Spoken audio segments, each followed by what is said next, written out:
The engine beneath Ryder Callahan hummed like a heartbeat that wasn't his own. It was the only pulse he trusted anymore. Steady, mechanical, indifferent to grief. He leaned into the curve on Route 11 just south of Knoxville, the September wind pressing against his leather vest, and for a few seconds the world was nothing but speed and asphalt in the copper light of a sun that didn't care how broken he was. 3 years. That's how long it had been since he had felt anything beyond the vibration of a motorcycle beneath him and the taste of dust in his throat. 3 years since the hospital room with the blue walls and the machines that beeped slower and slower until they didn't beep at all. 3 years since his daughter Daisy had closed her eyes and taken from him every reason he had ever found to be gentle. Ryder was 38 years old, and he looked like a man who had been 48 for a decade. His beard, once trimmed with some degree of care, had grown into something between neglect and habit. His hands, thick with calluses from years of turning wrenches at Walt Briscoe's garage on Cedar Lane, gripped the handlebars the way other men gripped prayers, desperately and without faith. The road ahead curved through oak trees and amber light in the kind of Tennessee quiet that either healed you or reminded you of everything that needed healing. For Ryder, it had been doing the second thing for a very long time. He had been doing this long enough that the rides had stopped feeling like escape and started feeling like the only honest thing left to him. There was no pretense on a motorcycle. No one expected conversation. No one looked at you across a table with careful eyes, measuring how you were doing against how you should be doing by now. On Route 11, the only thing required of him was to keep the bike between the lines and the engine from overheating, and both of those things he could manage without any part of himself that still hurt. He pulled into the parking lot of the Crossroads gas station at the edge of Maryville Road, a place where the highway met the last stretch of two-lane blacktop before the hills swallowed everything into green. The station was old, the kind of old that came with rust-colored pumps and a flickering neon sign that said open in letters that had long since stopped believing it. Ryder killed the engine and sat for a moment in the sudden silence. The absence of noise was always the hardest part. In the quiet, Daisy's voice came back. Not the weak voice from the final weeks, the one worn thin by medicine and exhaustion, but the real one, the loud one, the one that filled every room she entered as though her body was simply too small to contain everything she had to say. Daisy had been 7 years old when the diagnosis came, and 7 years old when she died 14 months later. And in those 14 months, she had said enough things to fill a lifetime, as though some part of her had understood that she was working with a shorter runway than most and had calibrated accordingly. He swung his leg off the bike and walked toward the store. His vest bore the insignia of the Iron Wings Motorcycle Club, a pair of white wings stitched across the back with the words Iron Wings MC Knoxville arching above them, 300 members strong. They rode together, raised money for veterans, organized toy drives at Christmas, fixed up houses for families in need.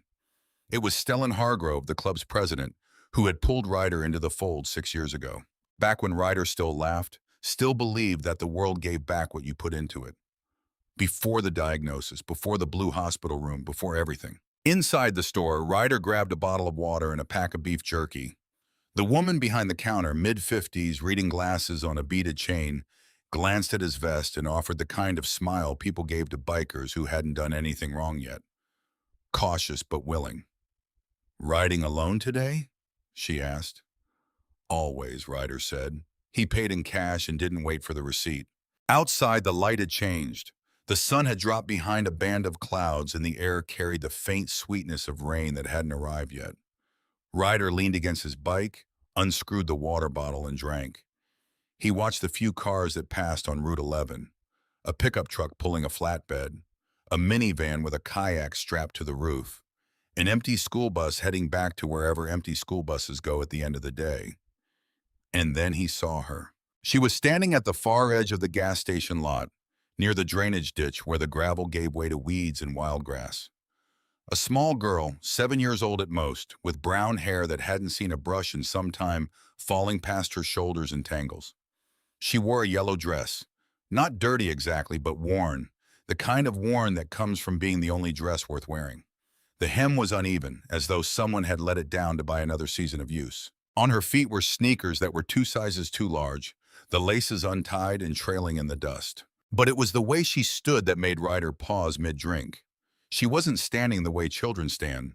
There was no bounce in her, no restlessness, no small body energy looking for an exit. She stood the way a building stands after a storm, still upright, but only just. Her weight shifted to her left side. Her right leg seemed to resist the ground beneath it, as though each step was a negotiation between her body and gravity was winning. She was looking at him, not at his bike, not at the gas pumps, at him.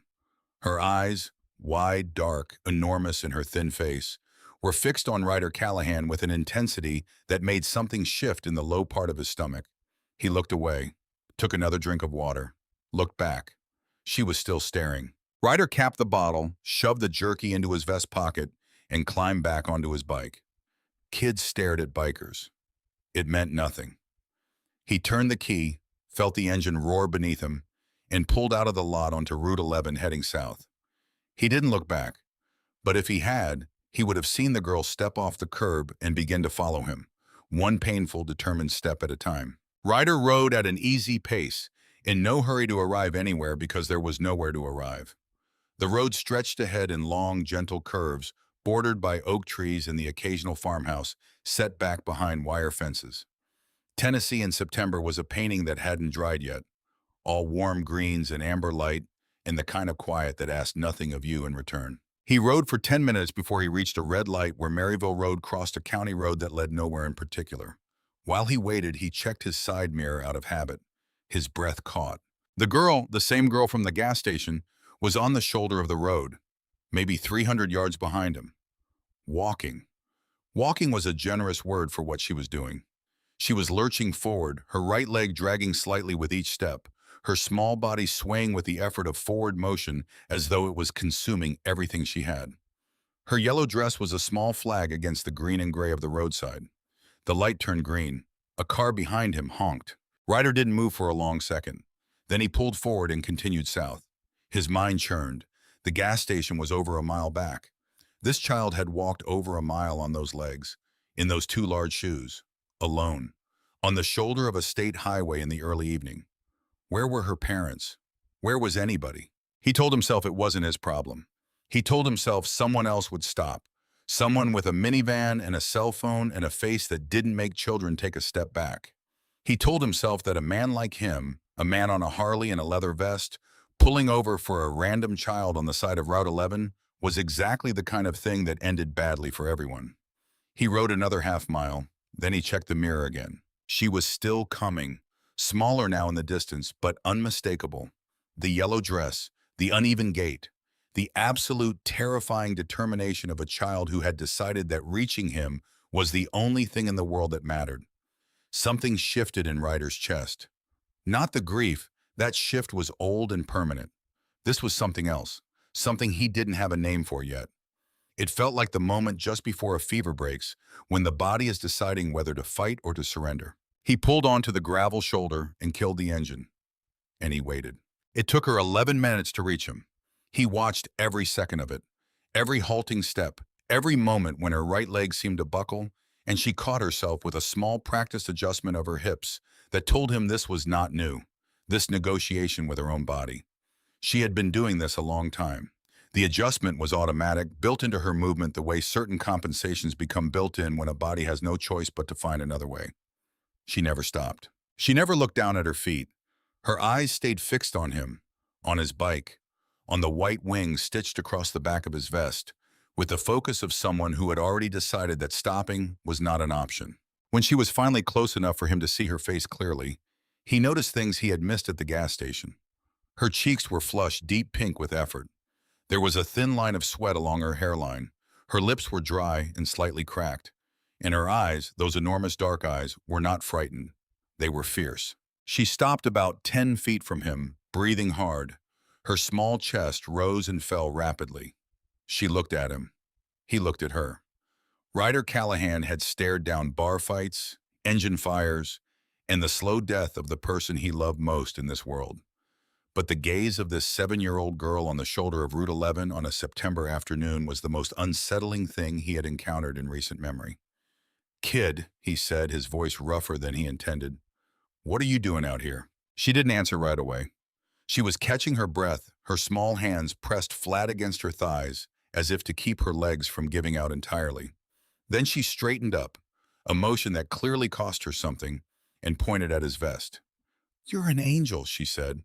Her voice was small and clear, like a bell struck once in an empty room. Ryder looked down at his vest. The wings, the words. "It's just a name, kid. It's a motorcycle club." She shook her head once, a single firm motion so adult in its certainty that it startled him. "My grandma said the angels would help us," she said. "She said if I ever found them, they would stop." Ryder opened his mouth to respond. Nothing came out. He stood there, 6 feet 2 inches of leather and grief, and a 7-year-old girl with a bad hip and a yellow dress had just taken every word he had. "Help you with what?" he finally managed. She looked at him with those fierce, exhausted eyes, and she said the words that would change Ryder Callahan's life in ways he could not yet measure. "My grandma can't get up anymore, and nobody comes, and we don't have any food." The words landed the way stones land in still water. Ryder felt the ripples move through him, through the armor, through the numbness, through 3 years of carefully constructed indifference. Each ripple reached a different layer and kept going. "Where do you live?" he asked. His voice had changed. He didn't notice it, but it had. "On Miller Creek Road," she said. "The white house with the broken porch." Ryder knew Miller Creek Road, a narrow strip of cracked pavement about 2 miles east, winding through a hollow where the houses were old and the mailboxes were older, and the county seemed to forget that people lived there at all. "What's your name?" he asked. "Gracie," she said. "Gracie Mercer." Ryder knelt down into the gravel. The small stones pressed into his knees, and he felt every one of them. It was the first time he had knelt for anything in 3 years. "Gracie," he said, and something in his voice cracked on the second syllable in a way he hadn't planned and couldn't have stopped. "How long have you been coming out here looking for help?" She met his eyes without flinching. 11 days, she said. The number hit him like a physical thing. 11 days. This child had walked out to Road 11 days in a row on legs that didn't work right, in shoes that didn't fit, in the same yellow dress, looking for a pair of wings stitched on the back of a stranger's vest. 11 days of watching motorcycles and pickup trucks and minivans pass without stopping. 11 days of walking back to Miller Creek Road empty-handed, going home to an old woman who couldn't get out of bed, and getting up the next morning and doing it again. Not because she had any evidence that it would work, but because it was the only plan she had, and she had committed to it with everything her 7-year-old body could give. "How did you know someone would stop?" he asked. His voice was low now, almost careful. Gracie looked at him with the complete and devastating certainty that only children and the very old ever carry. "Because you're angels," she said simply. "Angels always stop. And if they don't stop the first time, they come back." Ryder put Gracie on the back of his motorcycle. It was something he had told himself quietly and without ceremony that he would never do with a child again. The last child who had sat behind him on a motorcycle, even just in the driveway, even just going 2 miles an hour for the sheer joy of going nowhere, had been Daisy. She had laughed so hard the sound of it had carried down the whole block, and the neighbor's dog had started barking, and neither of them had cared. He pushed that memory back to where it lived and focused on the road. Gracie wrapped her thin arms around his waist and held on with a grip that was stronger than her body suggested was possible. He rode slowly, more slowly than he had ridden anything in years. The way you ride when the cargo is the only thing that matters, and arriving quickly matters not at all. He followed her directions without speaking. Left on Baxter, right on the county road. Then down Miller Creek until the pavement surrendered to gravel and the trees pressed in on both sides like the land itself was leaning in to listen. The houses out here were spread far apart, separated by patches of second-growth woods and overgrown fields that had given up on being farmland. Some had trucks in the yard. Some had nothing at all. The white house with the broken porch was exactly as Gracie had described it. White paint peeling in long, curling strips. A front porch where 2 boards had given way and left gaps like missing teeth in an old smile. The yard was more weeds than grass. A rusted mailbox leaned at the road's edge. The name Mercer barely visible in faded black letters that the weather had been working on for years. Ryder parked the bike and helped Gracie down. She moved toward the house with that painful, lopsided gait, but faster now, as if being home gave her legs permission to hurt less. The front door wasn't locked. She pushed it open and called inside. "Grandma, I found one. I found an angel. Ryder followed her in. The interior of the house was clean but exhausted. The kind of clean that comes from someone caring deeply about order, even when they have almost nothing left to impose it with. The furniture was old, but placed with intention. A couch with a quilt thrown over it to hide the worn fabric. A kitchen table with three mismatched chairs. A refrigerator that hummed too loudly the way machines do when they're working harder than they were built for. The walls held framed photographs. A young woman holding a newborn. An older couple standing on a porch that wasn't broken yet. A school picture of Gracie with a gap-toothed smile and her hair actually brushed, grinning at the camera like she owned the world. Edna Mercer was in the back bedroom, lying on a bed with an iron frame. She was 73 years old, and she looked older. Her hair white and thin against the pillow, her face lined with the kind of exhaustion that had nothing to do with sleep and everything to do with years of carrying weight in silence. She turned her head when she heard footsteps, and her eyes went wide when she saw Ryder standing in the doorway of her bedroom. Then her eyes dropped to the wings on his vest. "It's okay, Grandma," Gracie said, climbing carefully onto the bed beside her. He stopped. He came back. Edna's eyes filled, not with fear, with something that had been waiting a long time to finally arrive and had arrived now in the form of a large man in a leather vest standing in the doorway of her bedroom, smelling of road dust and engine oil.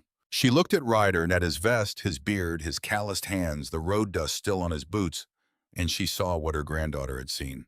Not a biker, not a stranger, a possibility. "I'm sorry," Edna whispered. Her voice was thin as paper, as though she had been using it sparingly for weeks to make it last. "I told her about your club. I saw you all on the news last Christmas, at the children's hospital. I told her that if anything ever happened to me, she should look for the Iron Wings. I didn't think she would actually—" Her voice broke. The tears came freely then. Ryder stood in the doorway of a stranger's bedroom in a house that smelled like old wood and loneliness and something faintly floral that he couldn't quite identify, and he felt the walls he had spent 3 years building begin to shift. Not collapse, not yet, but shift. The way a heavy door shifts when someone on the other side finally decides to push. He cleared his throat. "I'm going to check the kitchen," he said. "See what you've got." What he found in that kitchen was not much.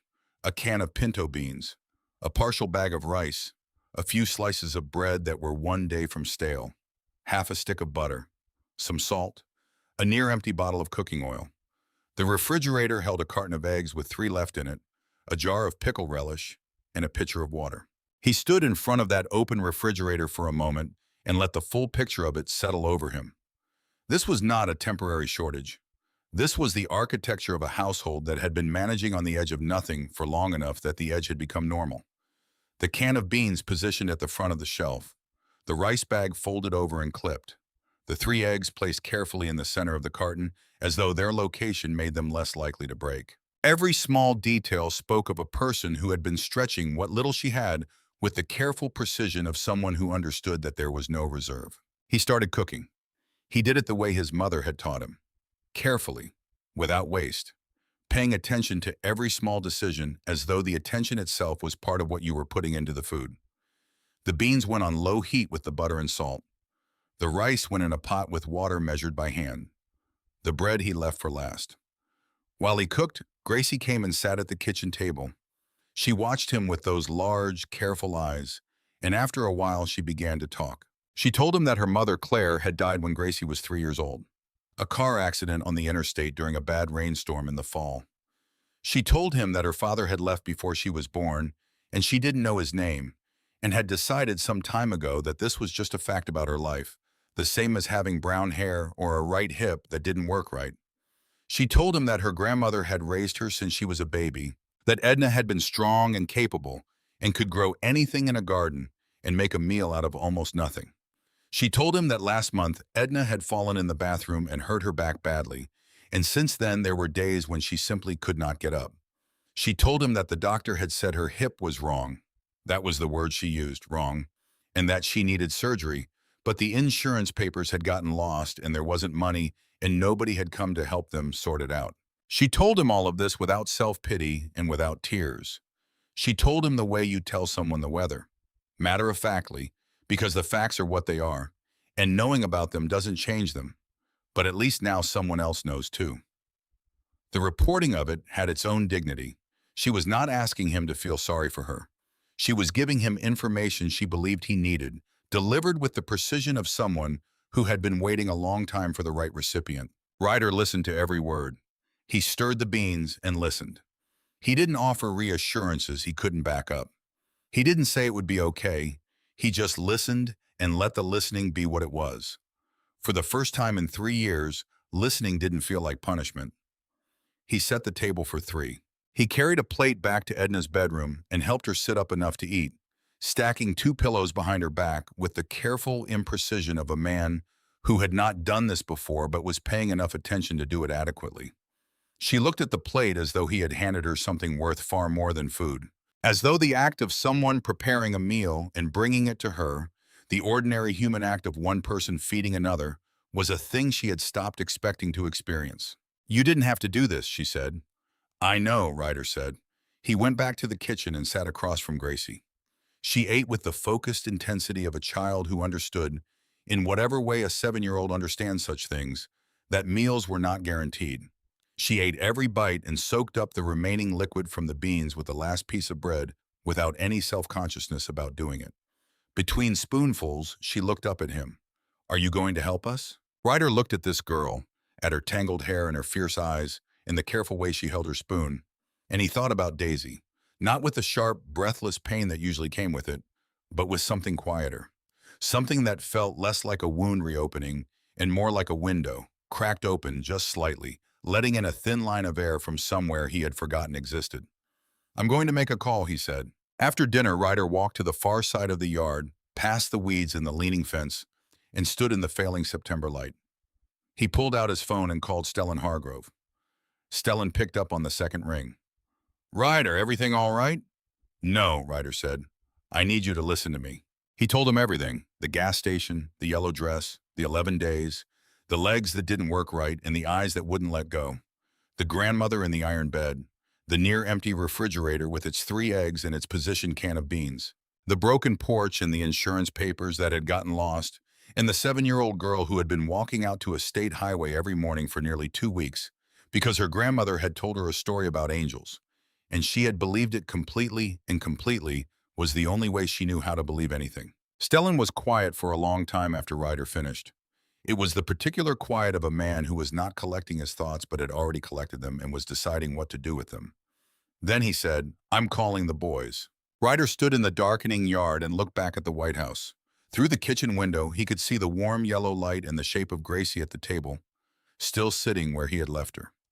Not moving, just waiting, with the patience of a child who had already learned that the hardest part of hope was the part between asking and receiving, and had decided that the waiting was simply part of the work. Before he went back inside, Ryder did something he hadn't done since the night Daisy died. He stayed still long enough to actually feel where he was: the damp grass under his boots, the cooling air on his face, the sound of crickets starting up in the tree line as the dark came in, the particular quality of a September evening in eastern Tennessee, which smelled like cut wood and something green in the very first edge of cold. He stood in a stranger's yard on Miller Creek Road and felt the ground beneath him. It had been 3 years since he had bothered to notice it. Back inside, he found something he hadn't expected. In the narrow drawer beside the kitchen sink, the kind of drawer that collects everything with nowhere else to go, rubber bands and old coupons and batteries of uncertain charge, and things you keep because throwing them away requires a decision you haven't made yet. He found an old church bulletin folded in half and tucked inside it, a newspaper clipping. The paper had gone soft at the folds from being handled many times. Someone had unfolded it and refolded it enough times that the paper had learned to open itself. He unfolded it carefully. It was a photograph. Iron Wings MC members at East Tennessee Children's Hospital last Christmas, passing out toys to kids in the ward. 6 men in leather vests down on one knee next to a kid in a hospital gown who was holding up a remote control truck like it was the greatest thing the world had ever produced. The caption read, "Iron Wings MC brings Christmas to Knoxville kids for the 8th year running." In the corner of the clipping, written in faint pencil that had been pressed into the paper with care, were 6 words in a handwriting Ryder didn't recognize. He held the clipping closer to the kitchen light. The words read, "Gracie, if I'm gone, Find these men. Ryder stood in the kitchen with the clipping in his hands, and the full weight of what he was holding pressed down on him slowly, the way deep cold presses in, not all at once, but finding its way through every layer until it reaches the center. Edna Mercer had not fallen into crisis unprepared. She had seen this coming. Not the specifics, not the exact shape of the bad day, but the possibility of it. The possibility of a morning when she could not get up and her granddaughter would be alone in the house with an empty refrigerator and no one coming. She had prepared for that morning the only way available to her. She had cut a photograph out of a newspaper and written 6 words in pencil and put it somewhere a child would find it. She had given a 7-year-old girl a map.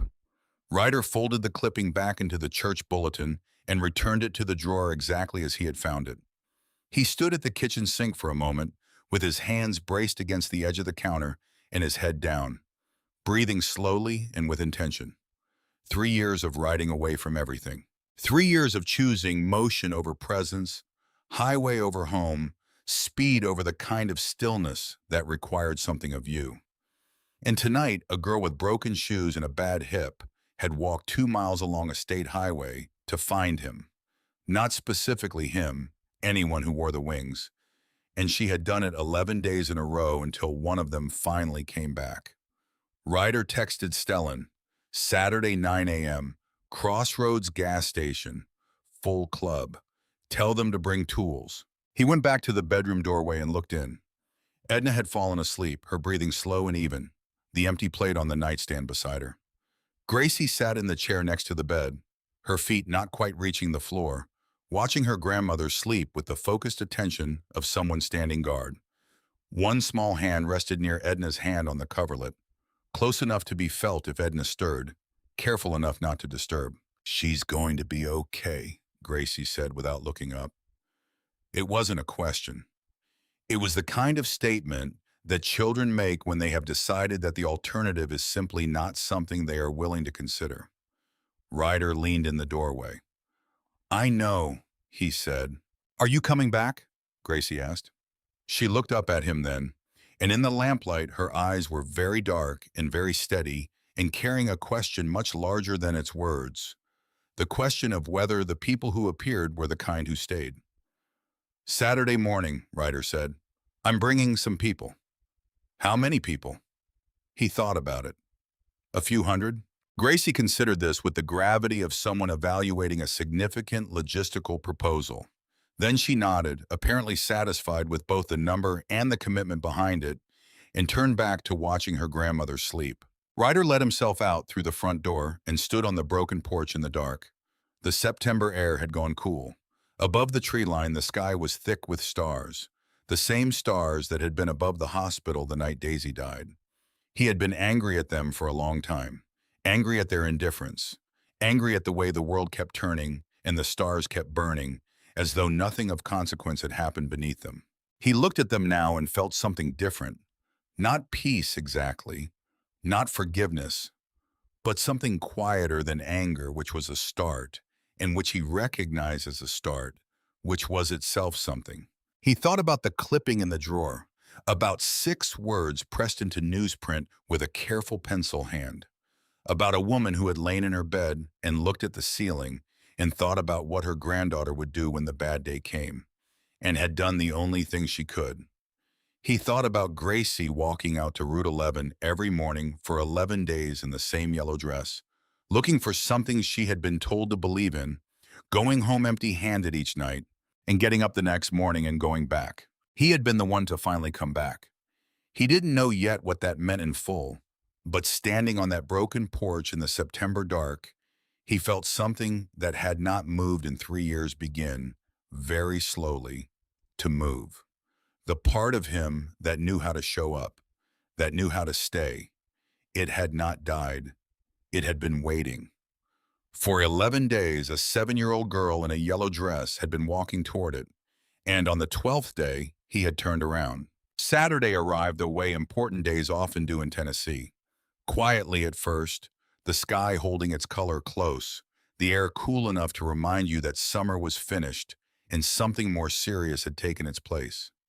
Ryder was at the Crossroads gas station by 7:30, a full 90 minutes before anyone else was due to arrive. He had not slept much. He had spent most of Friday night at Walt Briscoe's garage on Cedar Lane, not waiting, working.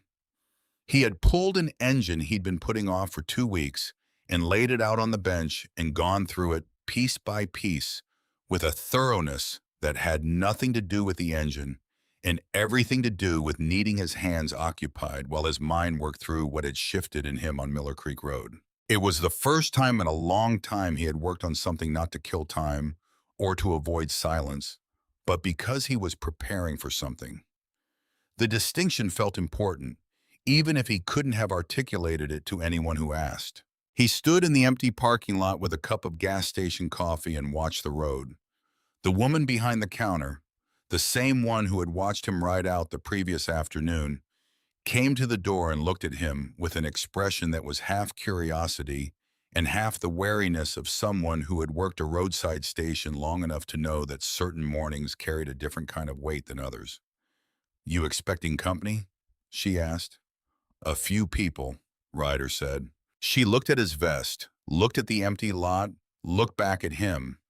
Then she went inside without another word, which was the right response, and one he appreciated. By 8:15 they started arriving. Stellan Hargrove came first, on his black Road King, silver hair pulled back under a worn bandana, his face carrying the particular calm of a man who had led 300 people through 12 years of decisions without ever needing to raise his voice to do it. He pulled up next to Ryder, killed his engine, and accepted a cup of coffee from the machine inside without ceremony. "You sleep?" Stellan said. "Some," Ryder said, which was approximately true. Stellan nodded and said nothing else, which was one of the things Ryder had always valued about him. The man understood that there were moments when presence was the entire conversation. Behind Stellan came Boone Ashford, red-haired, broad-shouldered, a former paramedic who had traded ambulance sirens for motorcycle engines without ever losing the instinct to assess a situation and move toward the part that needed addressing first. He arrived with a truck bed full of pressure-treated lumber and a look on his face that said he had already made several phone calls that morning that Ryder didn't know about. "I talked to a doctor at the Children's Orthopedic Clinic," Boone said by way of greeting. "Dr. Laurel Vance. She said if we can get the girl's records together and the insurance situation sorted, she can see her within the month." Ryder looked at him. "You did that this morning?" "I did that last night," Boone said, "after Stellan called me." He shrugged with the particular ease of a man who wanted you to know something was not a big deal while simultaneously making clear that it was. "I know people." Then came the others. They came in pairs and in groups and in a slow-rolling procession that turned Route 11 into something else entirely. A river of chrome and leather and low thundering sound that the hills sent back in a long rolling echo. They came from Knoxville and Maryville and Alcoa and Sevierville and 3 counties beyond that. They came from garages and job sites and kitchen tables where they had been eating breakfast when Stellan's message came through. They were mechanics and electricians and school teachers and retired Marines. They were fathers and grandfathers and sons. They were men who had chosen to wear the iron wings not because they believed themselves to be anything holy, but because they believed, each in whatever way they had arrived at it, that showing up mattered, that the act of appearing, of pointing yourself toward a problem instead of away from it, was its own kind of declaration about what a person was for. By 9 o'clock, 300 motorcycles filled the parking lot of the Crossroads gas station and spilled out along the shoulder of Route 11 in both directions. The sound when they were all running was enormous, a collective roar that made the station windows rattle in their frames and sent 2 crows off the telephone wire in a vertical panic and made the woman behind the counter walk back outside and stand with her arms folded, her reading glasses pushed up on her head, watching Route 11 with an expression that had moved entirely past wariness into something she hadn't felt in a while and didn't have a quick word for. Ryder stood at the front of all of it. He had never addressed the full club before. He was not a man who gave speeches, who filled rooms with his voice, who believed that words were the primary instrument of anything important. He was a man who fixed engines and rode alone and kept his grief stored in a locked interior room and visited it only when the nights got long enough that he had no other option. But Stellan nodded at him, and 300 engines fell silent, and Ryder opened his mouth. He told them about the gas station, about the yellow dress and the tangled hair, and the sneakers that were 2 sizes too large. He told them about checking his mirror at a red light and seeing her on the shoulder. A small, bright flag against the gray roadside, still moving, refusing to stop. He told them about pulling over and waiting 11 minutes while she covered the ground between them on a hip that didn't work right, and with a determination that had no rational explanation, except that she had decided she was going to reach him. And having decided it, the deciding was final. He told them what she had said when she arrived, the 7 words. He told them about Miller Creek Road, in the White House, in the broken porch, in the iron bed, in the refrigerator that had 3 eggs and a jar of pickle relish, and not much else. He told them about Edna Mercer, who had seen a catastrophe coming from far enough away to cut a photograph out of a newspaper and press 6 words into it in pencil and put it where her granddaughter could find it. He told them that Gracie Mercer had walked out to Route 11 days in a row, alone, on a body that made every step cost something, without telling her grandmother, carrying the full weight of their need in a 7-year-old frame that was already carrying more than it should. He did not tell them about Daisy. That was not the story he was giving them. But it was present in every word he said, the way a foundation is present in every wall above it. Invisible, structural, entirely responsible for the fact that anything above it was standing at all. When he finished, the silence lasted 4 seconds. Then Boone Ashford started his engine. Then Stellan Hargrove started his. Then all 300 engines answered, and the sound that rose from that parking lot was not machinery anymore. It was older than machinery. It was the sound of people who had decided, collectively and without deliberation, that they were going somewhere, and that they were going there together. They rode to Miller Creek Road in a procession that stretched for half a mile. The neighbors came out of their houses as the column passed. An old man on a tractor at the edge of his field killed his engine and sat watching with his hat held against his chest. A woman in her side yard with a garden hose turned off the water and stood with her free hand pressed over her mouth. A boy on a bicycle pedaled hard alongside the tail end of the column for 200 yards before falling away, still watching over his shoulder as he coasted to a stop. When they reached the White House at the end of the gravel stretch of Miller Creek, they found Gracie standing in the yard. She was wearing the same yellow dress. Her hair was still tangled. Her sneakers were still too big and still unlaced. She stood in the weedy grass at the edge of the yard and watched 300 motorcycles turn off the county road and roll to a stop along the gravel shoulder. And she did not look surprised. She looked like someone who had placed an order a long time ago and was watching it finally arrive exactly as specified. Calm, certain, prepared to receive it.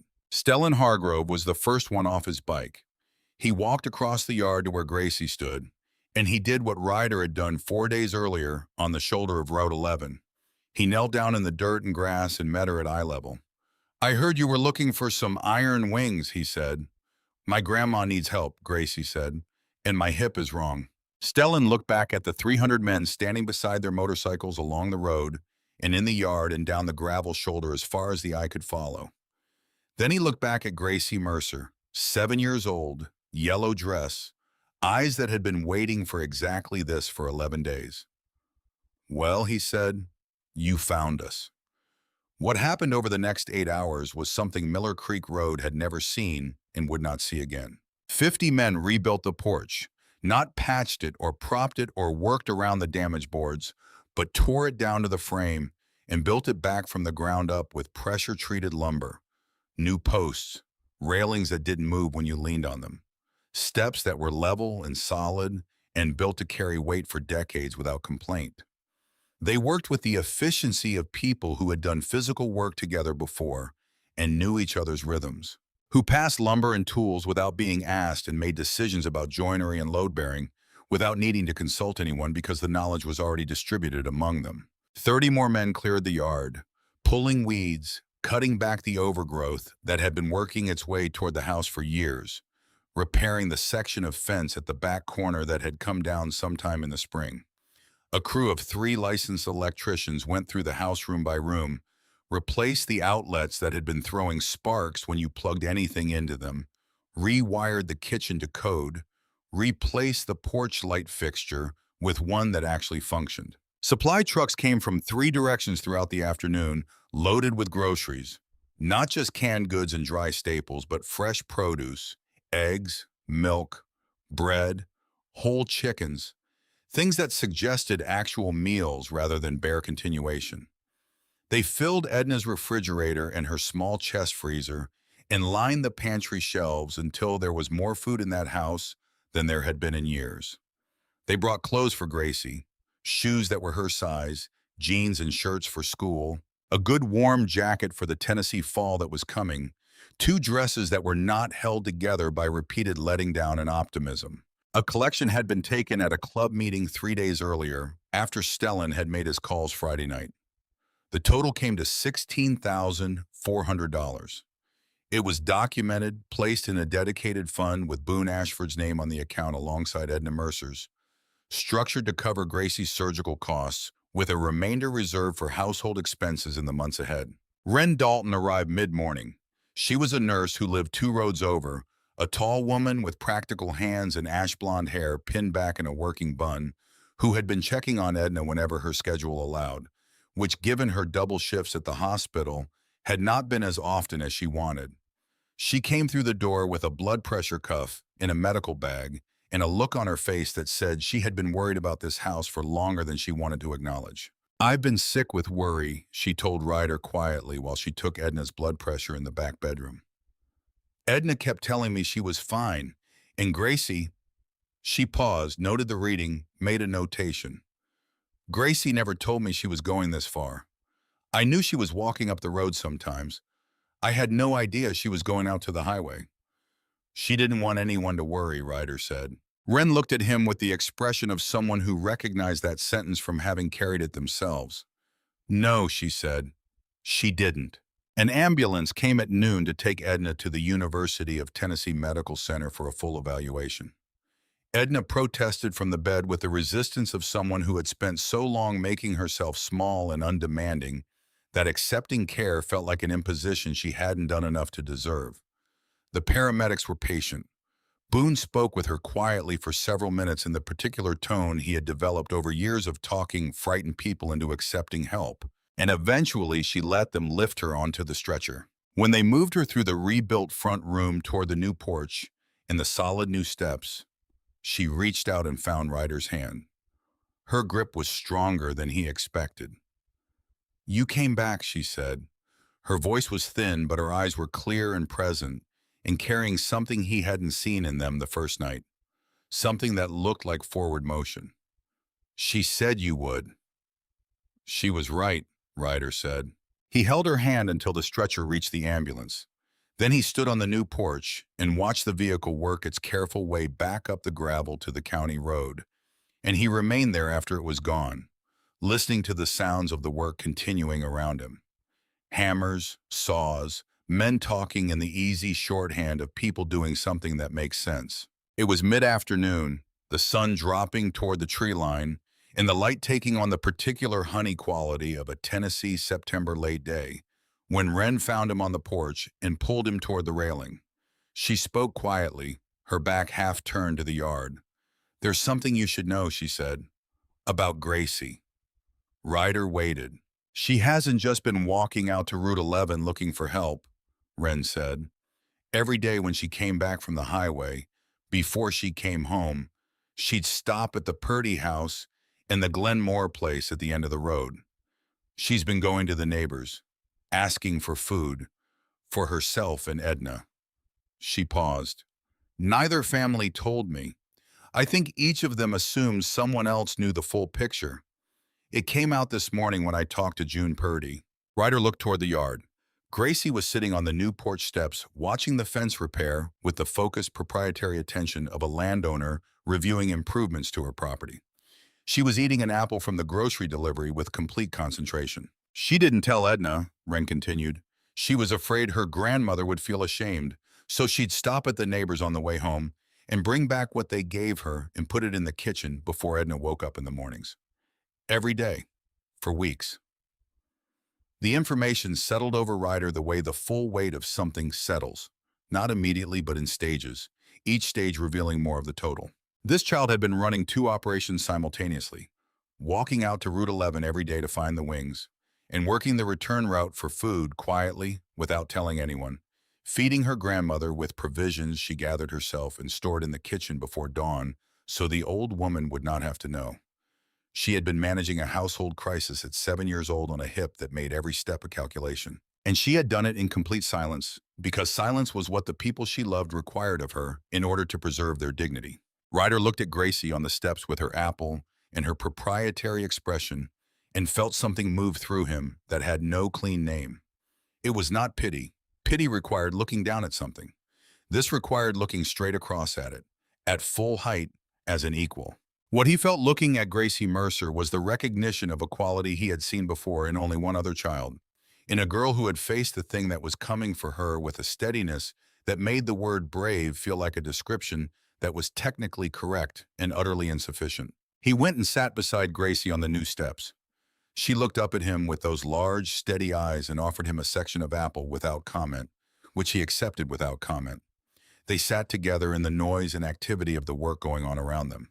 After a moment, she said, without looking at him, "Ryder?" He turned toward her. She was looking out at the yard, watching the fence crew work. "Are you going to come back?" she asked. "After today, are you going to keep coming back?" The question arrived in the same matter-of-fact tone she used for everything, but Ryder heard what was underneath it. He had heard that tone before. Not those words, but that particular quality of voice. The voice of a child who had learned not to assume that the people who appeared were the kind who stayed, and was asking, with as much dignity as the question allowed, whether this time was different. "Yeah, Gracie," he said. "I'm going to keep coming back." She nodded once and returned to her apple. The evening came gradually, light going amber, then copper, then the long soft gray of a Tennessee dusk. The crew worked until they lost the light, and then they gathered in the yard and along the road, and some of them on the new porch. And there was the sound of people finishing something together, the particular satisfied quiet of a group who had spent a day doing something that mattered and knew it without needing to say so. Walt Briscoe found Ryder at the edge of the property as the last trucks loaded up. Walt was 55, barrel-chested, with hands permanently stained with motor oil and a face that had seen enough of the world to have stopped being surprised by most of it. He had given Ryder a job when Ryder needed one and asked nothing unnecessary. He had stood in the back of the cemetery on Chapman Highway 3 years ago without speaking and left without making Ryder feel observed. He had left the shop truck available whenever Ryder needed it and never once asked what for. He stood beside Ryder now and looked at the house, the new porch, the cleared yard, the kitchen light on inside. "Lot of work for one day," he said. "Yeah," Ryder said. Walt was quiet for a moment, then, "Last time I watched you work like that, alongside other people, I mean, not just alone in a bay, was before Daisy got sick." Ryder said nothing. "You look different," Walt said, flatly, as a statement of observed fact, not a compliment or criticism, just the thing he saw. "People keep saying that," Ryder said. "It's because it's true," Walt said. He picked up his jacket from the fence post and shrugged it on. "Whatever it is that happened to you today, don't run from it. You've been real good at running. Give it a rest." He walked back to his truck without waiting for acknowledgement, which was also how Walt operated. He had never needed the last word received. He just needed to have said it.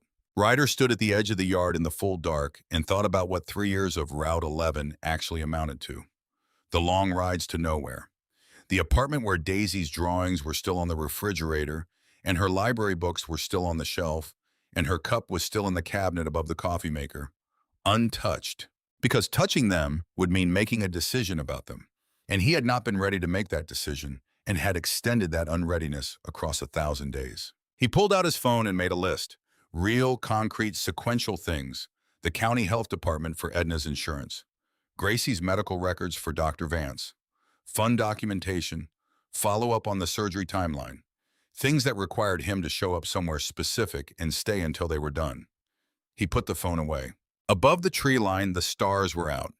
He had not looked at stars for 3 years without feeling the anger first.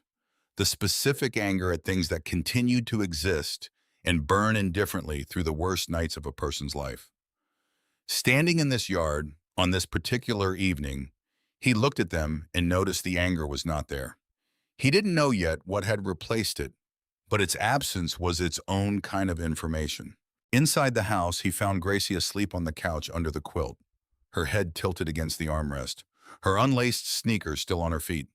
Her right leg in sleep was slightly turned outward, the body still doing what it had always done, finding the position that asked least of the part that didn't work right. He reached down carefully and untied both sneakers and slipped them off and set them on the floor beside the couch. He let himself out and stood on the new porch. He texted Ren Dalton, "I'll handle the insurance paperwork Monday. Tell me what you need from Edna's records." He texted Boone Ashford, "Call me tomorrow about Dr. Vance. I want to be there." He texted Stellan, "Thank you." Stellan's reply came 4 minutes later. "Don't thank me. You turned around." Ryder read that twice. Then he pocketed the phone, walked to his bike, and started the engine. He sat for a moment looking at the house, the kitchen light, the solid new porch, the mailbox at the road's edge with the name Mercer on it, still faded, still leaning, but present. He pulled out onto Miller Creek Road and headed home. Before the first curve, he checked his mirror. He held the house in it, the light in the window, the new porch rails, the dark shape of the yard they had cleared, until the curve took it away. The looking back was new. He recognized it as something. 6 months is a long time when you are measuring it from the inside. Not calendar time, not weeks and dates, but the particular accumulated weight of small, repeated moments that, taken together, become something you couldn't have predicted from where you started. 6 months of a pickup truck on familiar roads with a child in the passenger seat. 6 months of a man learning, without announcement or ceremony, what it meant to be consistently present in a life beyond his own. Ryder had not planned any of it. That remained the thing he kept returning to in the quiet moments. The nights in his apartment when the old silence came back and he sat with it differently than he used to, noticing that it no longer felt like the silence of an empty place, but the silence of a place between things. He had not planned to turn around on Route 11, had not planned to kneel in the gravel, had not planned to cook beans and rice in a stranger's kitchen, or call Stellan from a dark yard, or spend the following Monday morning on the phone with a county health department caseworker named Deborah, who had the patient, methodical energy of someone who had untangled bureaucratic problems long enough to stop being angry about how tangled they got. He had not planned any of it. And yet here he was on a Tuesday morning in the middle of March, sitting in a blue plastic chair in the waiting room of the East Tennessee Children's Orthopedic Center. The chairs were the specific shade of blue that hospitals favor, meant to suggest calm and instead suggesting the institutional management of anxiety. The fluorescent lights above hummed with the steady indifference of machinery that had no stake in the outcomes occurring beneath it. There was a fish tank in the corner with 3 fish that moved through the water with the unhurried philosophical ease of creatures that had made complete peace with their circumstances. There was a rack of magazines, a television mounted high on the wall running a morning program, with the sound turned low enough to make the people on screen look like they were performing sincerity in a silent film. Gracie had gone through the double doors at 8 o'clock. The corrective osteotomy to realign the hip joint, a surgery Dr. Laurel Vance had explained 3 times in 3 separate conversations calibrated to 3 different audiences, was expected to take between 3 and 4 hours. Dr. Vance had explained it to Edna first, completely and carefully, then to Ryder with more technical detail because he had asked for it, then to Gracie, who had listened with the focused seriousness she brought to everything that mattered and asked only one question at the end: "Will I be able to run after?" Dr. Vance had smiled. Not the professional smile of someone managing a patient's emotional state, but the real one, the one that came from recognizing a question that mattered more than its words. "You'll be able to run," she said. Gracie had nodded once, and that had been her questions. Now the waiting room held 14 people. Edna Mercer sat to Ryder's left. She was healthier than she had been in September. The UT Medical Center evaluation had found high blood pressure, early-stage diabetes, a herniated disc, and 6 months of treatment, regular meals, and the knowledge that she was no longer carrying everything alone had done visible work on her. She sat straighter. Her color was better. The exhaustion that had lived in her face that first night, exhaustion not of sleeplessness, but of a person who had been carrying something too heavy for too long with no prospect of setting it down, had loosened its hold. She looked, in the blue light of the waiting room, like a woman who had been given back something she had stopped expecting to get back. Stellan Hargrove arrived at 8:15, still in his work boots, straight from a job site where he'd apparently been since before 6. He accepted a cup of machine coffee and went through his phone messages with the efficient compression of a man who had learned to fit the rest of his life into the margins around the things that actually mattered. Boone Ashford arrived at 8:30 with a box of donuts and the unshakable operating assumption that every difficult situation was improved by the presence of sugar and someone who appeared not to be worried. He distributed the donuts without being asked, sat down, and began a story about a call he'd run years ago as a paramedic that had nothing to do with anything currently happening and was very funny. 3 people laughed. That was the point. Ren Dalton came in her scrubs, having negotiated a half-day off with the logistical thoroughness she mentioned once and without complaint. She sat on Edna's other side and took the older woman's hand without asking whether she wanted it held, because she understood when a hand needed holding. Walt Briscoe arrived at 9, sat down near the door, opened a newspaper to the sports section, and read it with the complete apparent absorption of a man who was paying attention to everything. By 9:30, there were 14 people in the waiting room, all of them there for a 7-year-old girl who had walked 2 miles on a broken hip because her grandmother had shown her a picture of some wings. Ryder sat among them and felt something he had not felt in 3 years. He had been trying to find the precise word for it since September, reaching for something that kept sliding past his grip. It was not happiness, which was too simple and too bright for what moved through him. Not relief. Not gratitude exactly, though gratitude was in it. It was belonging, the specific physical sense of being exactly where he was supposed to be, doing exactly what he was supposed to be doing, among people who had come not because obligation required it, but because they had decided to. The sense that his presence in this particular room at this particular moment was not accidental, that the shape of the thing required him in it. He had not felt that since the last good stretch, when Daisy was healthy and the world still made the kind of sense that let you plan things without the plan feeling like hubris. He sat in the blue chair and let himself feel it without immediately finding a reason to doubt it.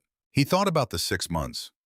The Monday after the club ride, spending 4 hours at the county health department with Deborah the caseworker, reconstructing Edna's insurance coverage, locating the lapsed enrollment paperwork, beginning the reinstatement process that had taken 3 weeks and more phone calls than Ryder had made in the entire preceding year. The Tuesday in October when he had driven Gracie to her first appointment with Dr. Vance. Gracie had sat in the examining room with the seriousness of someone attending a meeting of consequence, asked 2 precise questions, and at the end of the appointment shaken Dr. Vance's hand in a way that made the doctor visibly revise her assumptions about 7-year-olds. The Thursday in November when he'd arrived at Miller Creek Road and found Gracie on the new porch doing homework with a concentration so complete she hadn't heard him pull up.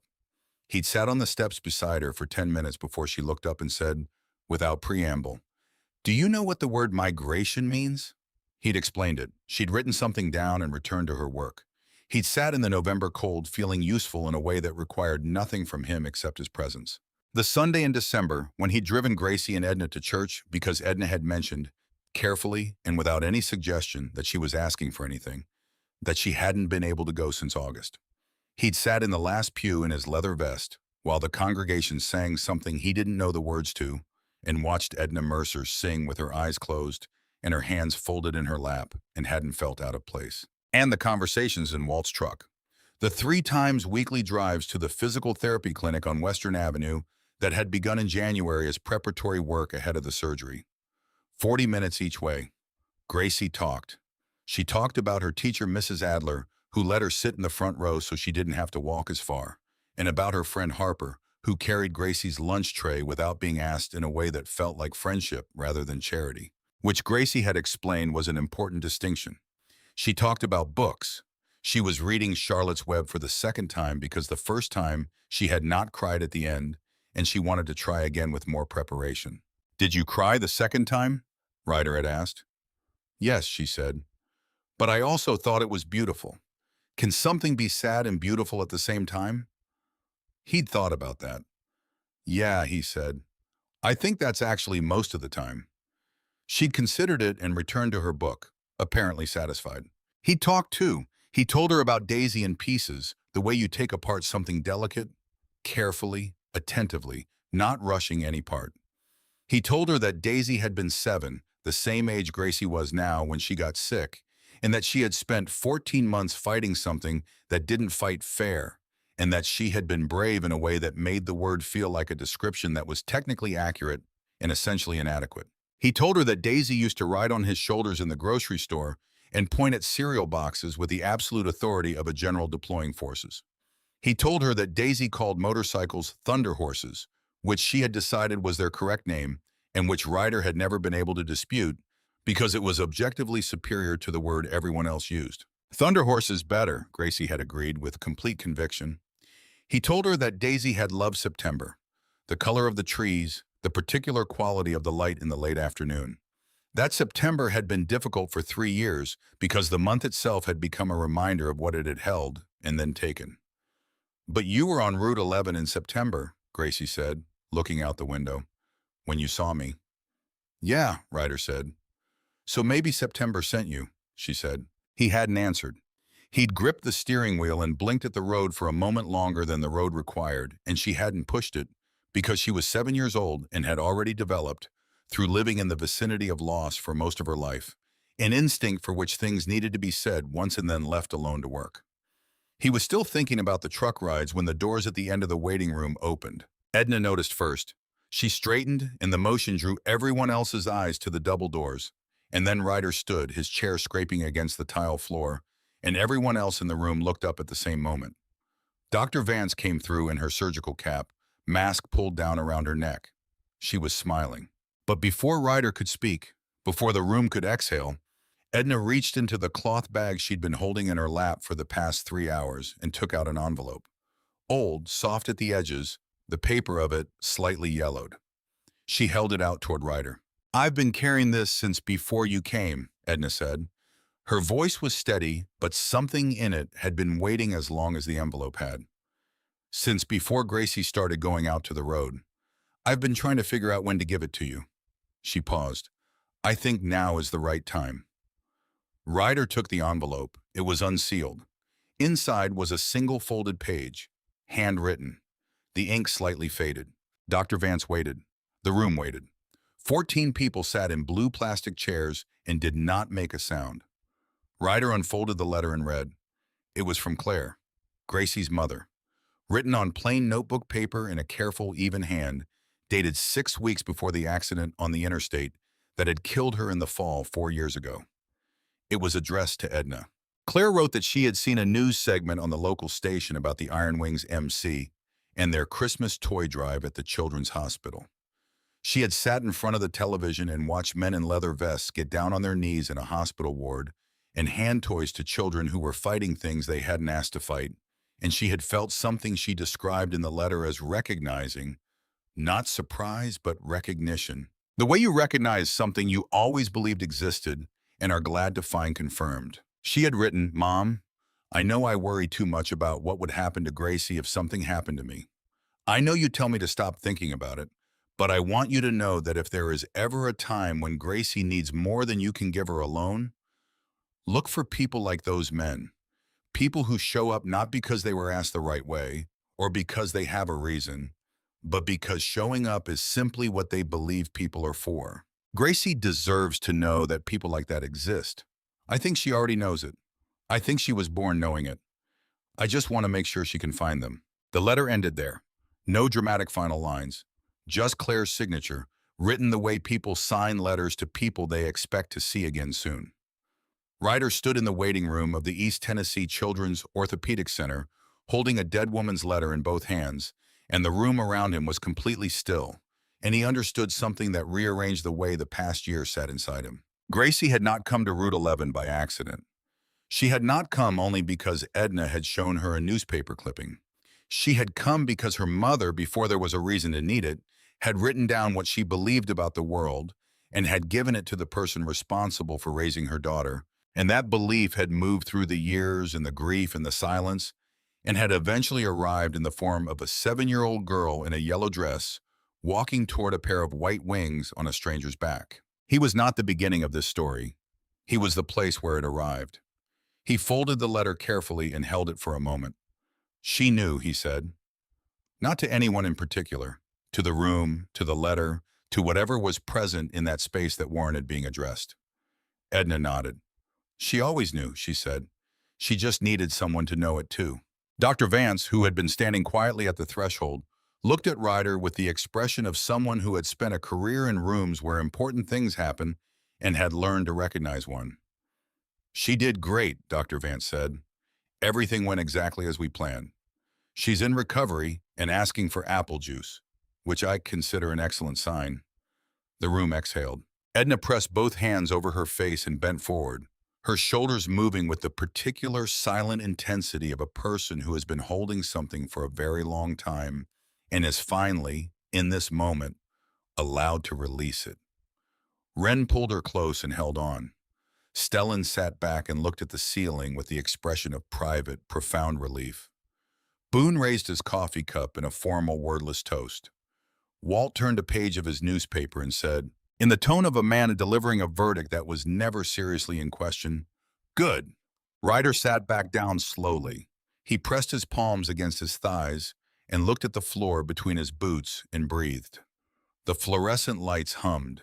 The fish moved in their tank with their habitual philosophical calm. Somewhere behind the double doors, a 7-year-old girl was asking for apple juice. He pressed the back of one hand against his eyes. The tears surprised him, not their presence. He had felt them building through the long last hour of the wait. But he had believed with some certainty that he had reached a permanent agreement with himself about crying. That the last time at the cemetery on Chapman Highway 3 years ago was the last time. That grief had spent whatever reservoir it drew from. He was not dry. He let it come for 30 seconds, sitting in the chair with his hand over his eyes, and then he took a breath and straightened and looked at the room around him, at Edna with Wren's arms around her, at Stellan already on his phone, at Boone distributing the remaining donuts to people who weren't looking at them, and felt, under everything, something he recognized with clarity. He was glad to be here, specifically physically, in this exact room at this exact moment. He was glad he had turned around. Recovery was measured in weeks and marked in small victories that announced themselves without ceremony. The first week, Gracie came home to Miller Creek Road with a brace on her right leg and instructions to rest, which she obeyed with the focused compliance of someone who had been told this was the work now and intended to do the work correctly. She read 4 books. She made Edna teach her to play rummy and won approximately half the games, which Ryder suspected was a deliberate ratio rather than an actual ceiling. She watched the yard through the window with the focused attention of someone making plans. The second and third weeks, the physical therapy began. 3 times a week, Ryder picked her up in Walt's truck, the truck he had still not returned and which Walt had still not requested, and drove her to the clinic on Western Avenue. 40 minutes each way. He sat in the waiting room and read whatever magazine was on the table and listened to the therapist's voice through the door, counting and encouraging and redirecting, and thought about what it cost to do something painful 3 times a week, because you understood that on the other side of the pain was something worth having. He thought about it because he recognized it from the inside. One afternoon in late March, on the drive back, Gracie said without looking up from the window, "Ryder." "Yeah. Do you think Daisy knows about me?" He was quiet while the truck moved through the late afternoon light on Western Avenue, the trees beginning to show the first pale suggestion of green at the very tips of their branches. "I don't know," he said honestly, "but I think she'd like you." "Why?" "Because you don't stop," he said. She didn't stop either. Even when things were very hard, she just kept going. He paused. "You remind me of that part of her. Not because you're the same. You're not. But that part, the part that keeps going, that's the same." Gracie was quiet for a long moment. Then, I think she'd be glad you're helping me. Ryder drove the next quarter mile without speaking. The road was straight, and the light was good, and there was no reason to grip the wheel the way he was gripping it. Yeah, he said. I think she would be too. In April, after the hardest weeks of therapy had passed and Dr. Vance had confirmed the alignment was holding exactly as planned, Ryder sat down with Edna in the kitchen on Miller Creek Road and said what he had been thinking about for 2 months. The early April light came through the window above the sink, and the room looked different than it had the first time he had stood in it. Less stripped down, less like a place where things were being carefully rationed, more like a place where something was growing. He told Edna he wanted to apply to become Gracie's legal co-guardian, not to replace her. He needed her to understand that clearly, and he said it twice, but to stand beside her legally, so that if there was ever a form, a medical decision, a school enrollment, an insurance question, there would be two names on it, so that Gracie would have two people in the eyes of the law who were present for her and not going anywhere. Edna listened without interrupting. When he finished, she was quiet for a moment, looking at her coffee cup. I was afraid you'd stop coming, she said. After the surgery, after the practical things were handled, I was afraid you'd feel like the job was done. The job isn't done, Ryder said. No, she said. It isn't. She looked at him directly. You'd be taking on something real. She is not an easy child. I know, Ryder said. I like that about her. Edna held his gaze for another moment. Then she reached across the table and put her hand over his, briefly, the same way she had held his hand on the stretcher, and said, Then let's do it right. The court process took 60 days. Paperwork, a home visit, a background check, a hearing before a family court judge who had seen every permutation of human circumstance and asked her questions with the careful attention of someone who intended to actually hear the answers. The Iron Wings MC Legal Fund covered the filing costs. In June, on a warm Thursday afternoon in a courtroom in downtown Knoxville, Ryder Callahan was granted co-guardianship of Gracie Mercer. Gracie attended the hearing in a blue dress with her hair brushed. She shook the judge's hand afterward with the same formal gravity she had brought to Dr. Vance 9 months earlier. Then she looked up at Ryder and said, Does this mean you have to come to school events? Yes, Ryder said. Good, she said. Harper's dad always brings the best snacks. I've been wanting to challenge that. Stellan heard about this later and laughed for 30 seconds straight, the longest sustained laugh Ryder had ever seen from him, which was the appropriate response. The September morning of the charity ride arrived under a sky that had decided, clear and deep blue, the kind of Tennessee September sky that functions as an argument for the simple fact of being alive. The Iron Wings MC annual charity ride, designated this year in support of the Mercer Family Fund, which had grown through additional donations and 2 fundraising events to cover Edna's ongoing medical expenses and Gracie's continued care needs. 300 motorcycles gathered at the Crossroads gas station at 9 in the morning. The same parking lot, the same station, the same woman behind the counter who walked outside and stood with her arms folded watching Route 11 become, for the second year running, a river of chrome and leather and sound. Ryder stood at the front beside Stellan. The morning felt like something he would need time to fully understand. The anniversary of the afternoon, he had checked his mirror and seen a small yellow flag moving against the gray roadside. Exactly 1 year. Walt had parked his truck at the edge of the lot with the bed positioned as a low platform. He stood beside it now with his arms crossed and the look of a man who had arranged something and was waiting to see whether it held. It held. Gracie came around the side of the truck and climbed carefully up into the bed, and 300 people went quiet in the way large groups go quiet when something important is about to happen and everyone present feels it simultaneously.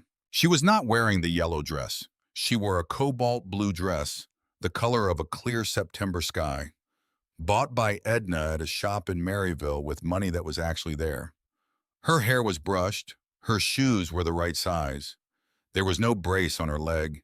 She stood in the truck bed and looked out at 300 people, and 300 people looked back at her, and for a moment nobody said anything. Then Gracie Mercer spoke. Thank you, she said, Her voice was clear and carried well in the cool morning air. Thank you for fixing our porch and our yard and our electricity. Thank you for the food and the clothes and for paying for my surgery. Thank you for coming back every time, even when there wasn't a new problem to fix. She paused. My grandma's here today. She couldn't be here last year because she was in the hospital, but she's here now. At the edge of the lot where Edna stood with Wren, people nearby turned and acknowledged her. Nods and quiet applause, and the kind of warmth that can't be organized in advance, that has to arrive on its own. Gracie waited for the moment to settle. Then she looked down at where Ryder stood, and something shifted in her expression. The particular precision that he had learned over a year meant she was about to say something she had been preparing for a while. I want to say one more thing, she said. The lot was very quiet. When I started coming out to Route 11 to look for iron wings, my grandma told me that angels always stop. She said that was how you knew they were angels. She paused. But Ryder didn't stop the first time he saw me. A murmur moved through the crowd, 300 people quietly recalibrating. He kept riding, Gracie said, and I followed him, and he checked his mirror, and he stopped further down the road, and then he waited 11 minutes for me to walk to him. She looked at Ryder steadily. He didn't stop because stopping was easy. He stopped because he looked back, and looking back is harder than stopping, because when you look back, you have to choose. You have to decide that what you saw is worth turning around for. The lot was absolutely still. So I don't think he is an angel, Gracie said. I think he's better than that. I think he's just a person who decided to come back. Ryder stood among 300 people and felt the words arrive in him the way something arrives after traveling a long distance. Not with impact, but with the particular weight of a thing that has finally covered all the ground it needed to cover. He did not try to speak. He stood in the September morning with the sound of his own breathing and the weight of being known accurately, without flattery, by a child who owed him nothing and had given him the truest thing anyone had said about him in 3 years. His eyes were wet. He did not try to fix that. Walt to his left making no movement and no sound, which was Walt's version of being genuinely moved.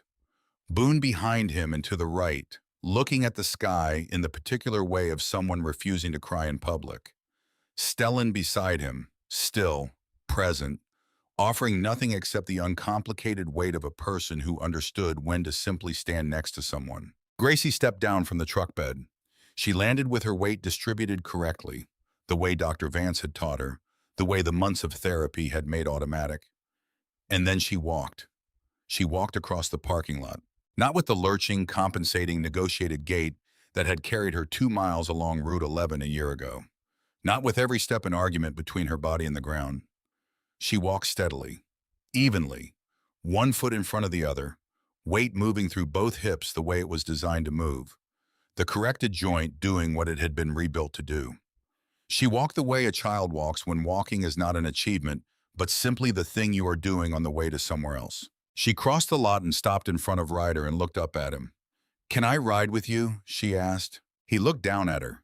At this girl who had walked 2 miles on a broken hip to find him, who had fed her grandmother with food gathered quietly from neighbors' doors and hidden in the kitchen before dawn so an old woman wouldn't have to feel ashamed, who had stood in front of 300 people and said the truest thing anyone had said about him in years, that he was not an angel, only a person who had decided to turn around, and that the decision was what mattered, who had, without asking permission, opened a door he hadn't known was there, and behind it was a room with a light that had apparently been waiting for him for longer than he'd known. He thought about Claire's letter, about a young woman sitting in front of a television watching men in leather vests kneel in a hospital ward and feeling not surprise but recognition, the confirmation of something she had always believed, about the faith she had put into a letter, the letter Edna had carried for 4 years, the years that had passed, and the road, and the mirror, and the 11 minutes. And everything that had moved through time to arrive at this parking lot on this September morning. He thought about Daisy, not with the grief that had lived in him for 3 years like a permanent weather system. He thought about her the way you think about someone who made you into something you wouldn't have been without them. With gratitude, with the specific tenderness of a memory that has finally stopped being only painful and started being also true. He thought Daisy would have found Gracie's seriousness very funny. He thought Gracie would have found Daisy's volume genuinely baffling. He thought they would have been, despite all of this, and because of all of it, immediately and permanently friends. He thought about September, the month that had taken from him and then, in its own time and its own logic, sent something back. Not a replacement, not an answer, not a resolution, something that existed in its own right and asked to be understood on its own terms.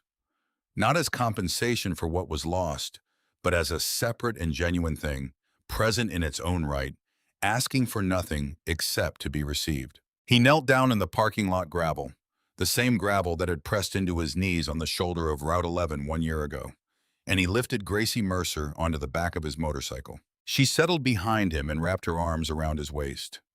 Her grip was stronger than it had been a year ago. Her legs, both of them, hung straight and even on either side of the bike. Her chin reached his shoulder. He could feel the small, certain weight of her behind him, present and solid and not going anywhere. "Ready?" he said. "Always," she said. He started the engine. 300 engines answered. The sound rose from the Crossroads gas station and moved across the lot and out onto Route 11 and up into the Tennessee September morning, bouncing back from the hills in a long rolling echo that carried no particular message except the one that was always in it, the sound of people in motion together, going somewhere they had chosen on a morning that asked nothing of them except that they show up. Which they had, which they did. Ryder pulled onto Route 11, heading south, and the procession followed. 300 motorcycles on a September morning, chrome catching the light, engines laying a long, warm sound against the green hills and the wide open sky. The same road he had ridden alone 1,000 times in 3 years. The same curves and the same oak trees and the same amber light that had never cared how broken he was. He rode it differently now. Gracie's arms were around his waist and the road opened ahead of them, and the sky was the particular blue of a September morning that is trying to show you something if you are willing to look. He did not know exactly what came next. He had stopped needing to know. What he knew was that there was a girl behind him who could now ride straight-legged and strong, and an old woman at the edge of a parking lot who had pressed both hands to her heart, watching her granddaughter walk across the asphalt without a brace, like someone receiving something back they had prayed for without being certain the prayer was going anywhere. What he knew was that he had turned around, that he had knelt in the gravel, that he had set 3 places at a table in a stranger's kitchen and made something from almost nothing, the way his mother had taught him, and that the making of it had been its own kind of beginning. The first thing in 3 years he had done not to survive, but to give. What he knew was that grief was not a door that only opened inward, that you could stand on the far side of the worst thing that had ever happened to you and find, if you looked back instead of only forward, that there were people on the road behind you still walking, still coming, still covering the distance between themselves and the thing they needed, one step at a time, on legs that didn't always cooperate, in shoes that didn't always fit, in the stubborn and absolute faith that something with wings would eventually stop or come back. Coming back, as it turned out, was the better thing. He rode south on Route 11 with 300 iron wings behind him and a girl who could run now holding on at his back.